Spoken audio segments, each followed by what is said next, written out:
Answer now!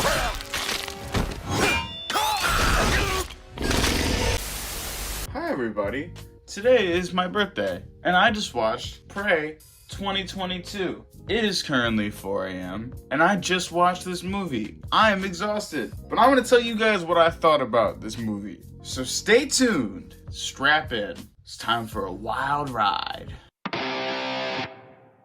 Now, currently I've only seen the first Predator movie, and I reviewed that movie, so if you're interested, go check out that video. Now, I've always meant to watch Predator 2 because I know that movie is awful, and I think I'd have an amazing time watching it, but everything else I've kind of just decided that eventually I'll probably get to it. But I know that the Predator movies aren't that fun to really go through, so I'm really glad that this movie was enjoyable and interesting. This movie introduces a brand new dynamic of the Predator hunting people in the 1700s, and that's sick. And not only that, not only is it just the 1700s, it's a Native American tribe, and that's something that we have never seen before with the Predator, and probably something we won't see again for a while. So I really like that plot. We follow our main character, Naru, who is destined to become a hunter. And she wants to go hunt for her tribe, but they all kind of just tell her she can't do it. It's not because they're worried about her or because they want her to be okay and they want her to be safe. They just flat out are like, look, you tried this, but you can't do it. Stop while you're ahead. And it's really hard to learn how to do something when everybody around you tells you no. Like, even her brother at one point is just like, stop it. You almost did it, but you didn't. So, stop trying. You failed. They all just kind of gave up on her. They didn't even give her the chance to fix what she fucked up. I really like that we follow Naru in this movie because we get to learn with her as she moves along throughout the film. We watch her hunt small creatures and train, learn how to do certain things before fights so it comes in handy later on in the movie. She's very resourceful and a very entertaining character to watch. My favorite part of the original Predator movie is when all of the people are gone and it's just Dutch and the Predator, and it's them hunting each other. And what I like about this movie is that that's basically the entire plot of the film. Also, like the original Predator, we don't see the Predator for a while. I think it was like an hour in that we finally see the character's face, and even then it doesn't decloak for another while after that. But once it does show itself, it does not shy away. Now, of course, any scene featuring the Predator was entertaining as hell, and I enjoyed them heavily. We're just gonna leave that there. Now, I really like the dynamic they built up between our main character, Naru, and the Predator in this movie. And by that, I mean, the Predator doesn't see her as a threat at all. So this girl must have the lowest self-esteem in the fucking world, because her entire tribe thinks she shouldn't be a hunter. And even the Predator, an alien fucking bounty hunter, wants nothing to do with her because she's not a threat.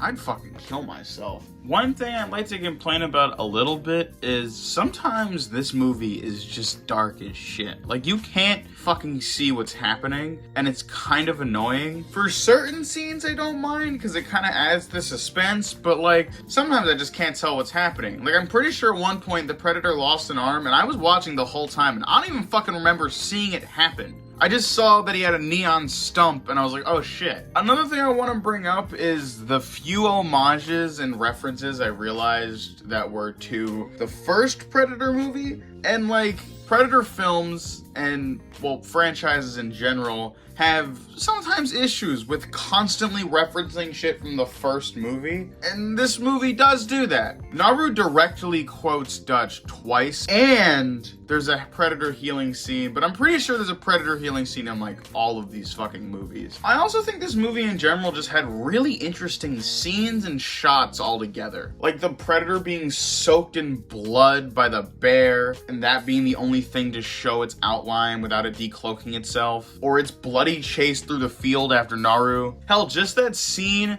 of like the fucking ant being eaten by a little mouse, and then the mouse getting eaten by a fucking snake, and then the Predator fucking kills the snake and skins it. That shit was awesome.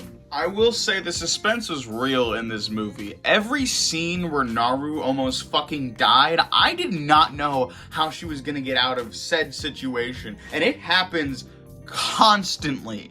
I had absolutely no idea how she planned on beating the Predator. And I like that this Predator was just kind of fucking stupid and underestimated her. It's not like how Predator and Predator 1 just kind of fucks around with Dutch until he eventually dies due to his fucking stupidity of not killing the guy when he had the chance. Because this one was just blind to see any sort of real threat from Naru. I also think this movie did a really nice job at showing what the Predator will hunt. And how it hunts them. I thought that scene with all the dead-ass bison laying on the ground was a really good way to make us think that the Predator did that. But there's automatic clues that it didn't. You know, with like the head still being attached and with the thought of, well, why the fuck would he just kill a bunch of bison? But it wasn't the Predator, you silly gooses. It was French hunters. Which reminds me of similar events that happened about 100 years after. Hunters slaughtered hundreds of bison so natives would fuck off. It was kind of fucked. No, it was pretty fucked. Overall, I enjoyed Prey 2022, and I think I'm gonna give it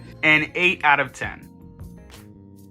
If you like this video, consider checking out other review videos I have made. I reviewed Predator 1. You can go check out that video. Maybe, yeah. And if you're interested in other sorts of content, I also have a playlist for my animated videos and a playlist for gaming videos. So, stick around, please. It's what keeps the lights on. Because this one was just blind to see any real sort of threat from oh fuck, I forgot her name again.